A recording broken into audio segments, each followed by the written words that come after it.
peu importe où tu habites, tu peux être confronté aux faux médicaments. C'est un phénomène qui touche vraiment tous les pays.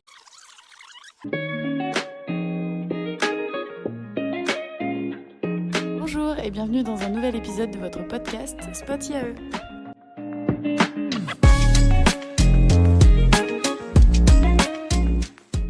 Bonjour à toutes et à tous, on se retrouve aujourd'hui pour un nouveau podcast. Aujourd'hui je suis en compagnie d'Emma. Coucou. On va parler de la falsification des médicaments, qui est un phénomène très dangereux et bien plus répandu qu'on ne le pense dans le monde.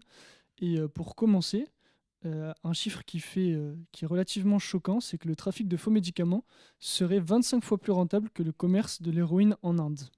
Ouais, c'est vrai que les médicaments falsifiés, c'est vraiment un fléau mondial qui a émergé il y a quelques années déjà maintenant. Et on parle en fait de médicaments contrefaits et pas falsifiés. C'est vraiment lorsqu'il y a des irrégularités en fait sur les médicaments. Quel genre d'irrégularité? On va par exemple avoir des irrégularités dans le dosage des substances actives. Ça peut être par exemple un peu trop bas, ou des fois, tu as même des médicaments qui n'ont vraiment aucune substance active. Et on peut saisir même des médicaments composés d'arsenic et d'autres éléments, genre du ciment, des trucs comme ça. Ce sont du coup des substances qui sont très dangereuses pour les individus à ingérer. Et est-ce que tu peux nous expliquer un peu comment on pourrait prévenir les populations du danger que cela représente, et notamment celles qui sont fortement exposées à ce problème? Ouais, alors déjà, il faut garder en tête que peu importe où tu habites, tu peux être confronté aux faux médicaments. C'est un phénomène qui touche vraiment tous les pays, à toutes les échelles, et d'autant plus avec l'essor du commerce en ligne. La vente sur Internet, ça a clairement multiplié les moyens d'achat de médicaments falsifiés. Et de manière générale, il faut se procurer les médicaments en pharmacie pour bénéficier des conseils déjà des professionnels, et aussi de la sécurité et la qualité des produits vendus. Donc du coup, se déplacer en pharmacie, c'est le meilleur moyen de se prévenir de ce genre de problème. Mais si par exemple je pars en voyage, et notamment je suppose hors de l'Union européenne, parce que c'est sûrement les continents qui sont le plus touchés, est-ce que les pharmacies elles sont gages de qualité dans ces pays-là? Ou alors, est-ce que tu peux m'expliquer comment je pourrais acheter et être sûr que ce soit des vrais médicaments? Alors non, enfin déjà il faut être hyper vigilant parce que dans de nombreux pays d'Afrique ou d'Asie, faute de moyens, de contrôle, etc., il y a beaucoup de médicaments falsifiés qui vont se retrouver sur des circuits légaux et qui vont être vendus en fait dans des pharmacies d'officine ordinaires. Donc là, imaginons, tu vas dans une pharmacie, tu te dis bon, je vais prendre un médicament, ça peut être un faux médicament avec des mauvaises substances. Et à titre d'exemple, tu as plusieurs rapports qui ont montré que 40 à 50% des médicaments en circulation au Nigeria, au Pakistan par exemple, ils étaient falsifiés. Et c'est vraiment le genre de chiffres qui sont très alarmants et qui peuvent nous montrer la nécessité de s'informer et de toujours se renseigner sur la provenance des médicaments qu'on achète. Et pour éviter tout soupçon, c'est judicieux de toujours se prémunir dans sa valise d'un petit stock des médicaments. Tu vas chez ton médecin et tu lui demandes la, la, la totale, quoi. Donc du coup, il vaut mieux prévoir ses propres médicaments avant de partir, c'est toujours plus sûr.